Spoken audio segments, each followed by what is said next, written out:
बिहार विधानसभा चुनाव के परिणाम ने तमाम राजनीतिक दलों की तैयारियों को उलट पुलट कर रख दिया है। विपक्षी दलों की ओर से राजनीति के मैदान में जिस प्रकार से बिना किसी ठोस मुद्दे के उतरना कितना भारी पड़ सकता है, ये साफ दिखा है। साथ ही भाजपा के विरोध में एकजुट खेमा ही सरकार से नाराज जनता की ओर से स्वीकार किया जाएगा, इस धारणा को भी बिहार चुनाव ने खारिज कर दिया है। मतलब साफ है कि अगर नाराज वोटरों के सामने कोई मजबूत और दमदार उम्मीदवार मिलेगा तो उसे समर्थन दे देंगे। ऐसे में तथाकथित तौर पर खुद को मुख्य विपक्ष घोषित करने वाले दलों को निराशा झेलनी पड़ सकती है। उत्तर प्रदेश की राजनीति में ये संदेश सीधे तौर पर अखिलेश यादव को मिलता दिख रहा है। यूपी में एक बार फिर 2027 के चुनाव में एनडीए बनाम ऑल होने वाला है।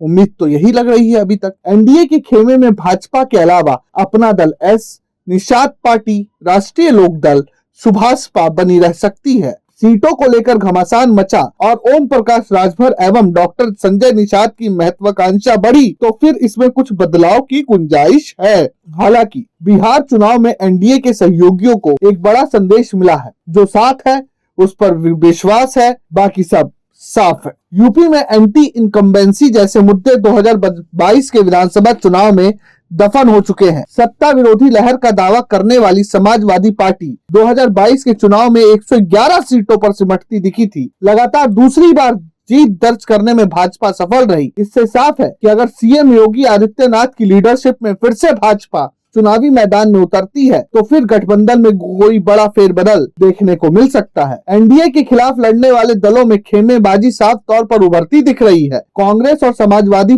पार्टी के बीच बिहार चुनाव रिजल्ट के बाद से तीखी बयानबाजी शुरू है। साफ है कि कांग्रेस अधिक से अधिक सीटों के लिए दबाव बनाएगी, वहीं सपा किसी भी स्थिति में कांग्रेस को अधिक सीटें देने के लिए राजी नहीं होगी। सपा कम से कम 300 सीटों पर चुनाव लड़ने की तैयारी में है। पार्टी के कैडरों की नाराजगी उठाने के जोखिम में पार्टी नहीं है। पीडीए यानी पिछड़ा दलित अल्पसंख्यक समीकरण के सहारे अखिलेश यादव एक बार फिर भाजपा को पीछे धकेलने की कोशिश में है। बिहार चुनाव में 5 सीट जीतने वाली एआईएमआईएम इस बार सफलता के घोड़े पर सवार होकर यूपी पहुंचने की तैयारी में है। असदुद्दीन ओवैसी और बसपा प्रमुख मायावती एक साथ प्रदेश के चुनावी मैदान में उतरते दिख सकते हैं।